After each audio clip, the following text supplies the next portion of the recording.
reverse bias diode.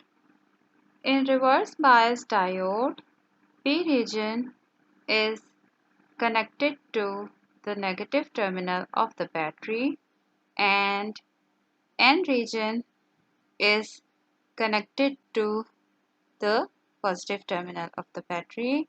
We know that holes are the majority charge carriers in P region and electrons are the majority charge carriers in N region.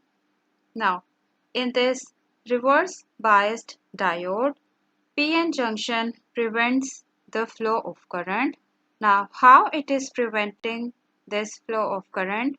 We know that the negative and the positive charges attract each other. So, this negative terminal of the battery, it is attracting holes from this P region away from the junction.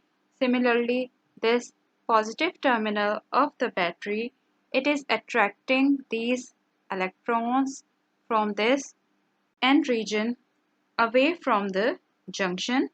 As a result, depletion region becomes thick. So now look at this figure.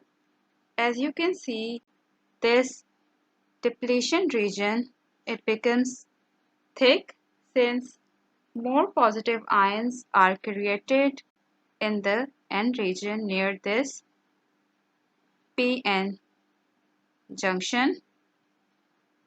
Similarly, more negative ions are accumulated in the P region near the PN junction.